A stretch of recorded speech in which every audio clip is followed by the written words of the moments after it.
Mga boss, marami ng kinakabahang politiko ngayon sa ating bansang Pilipinas dahil nalalapit na yung sinasabi ni VP Inday Sara na reckoning o ang paghuhukom sa mga taong nanamantala sa pera at sa kaban ng bayan ng Pilipinas, mga boss.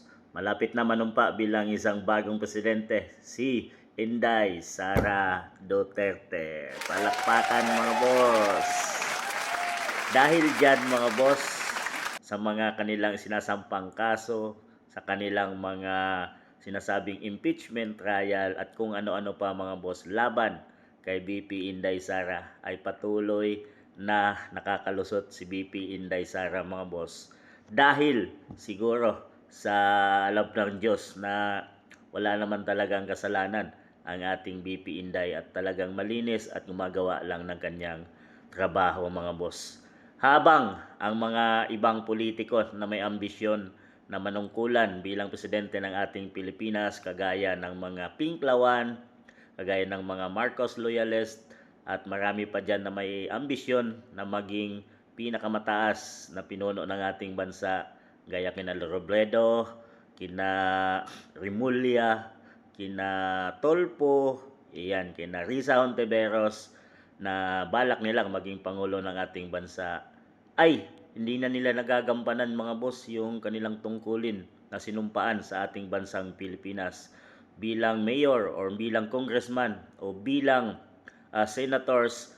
Ay trabaho nila na gumawa ng mga batas at paglingkuran ng ating mamamayang Pilipino, mga boss, dahil yan yung kanilang misyon o tungkulin. Kaya nga sila inihalal ng taong bayan, mga boss. Ngayon ay nagkakandara pa na sila, mga boss, na kung paano pabagsakin si BP Inday Sara at kung paano sila magsama-sama at magtulungan, mga boss, para sa iisang tao na hindi naman lang natataranta ngayon, mga boss.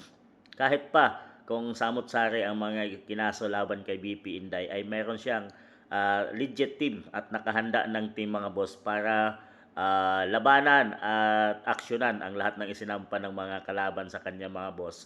Dahil si BP Inday ay hindi pa nag-declare na tumakbo ngayong 2028 election bilang Pangulo ng Pilipinas, dahil sinasabi niya na malayo pa yan at dapat na unahin at tutukan ang misyon at ang trabaho na ibigay ng taong bayan sa kanya. Kaya naman patuloy na umiikot si BP Inday Sara sa buong Pilipinas ngayon, mga boss. Kahit sa mga lublob at mga matataas ng lugar na minsan lang maabot ng ating gobyerno, mga boss, ay pinupuntahan ni BP Inday, lalo na dyan sa mga Mindanao, Luzon, Visayas, mga boss, na minsan lang mapuntahan ng ating gobyerno, ay pinupuntahan. Kahit delikado, ay pinupuntahan ni BP Inday bilang misyon or bilang kanyang sinumpaang tungkulin bilang Vice President ng ating bansang Pilipinas.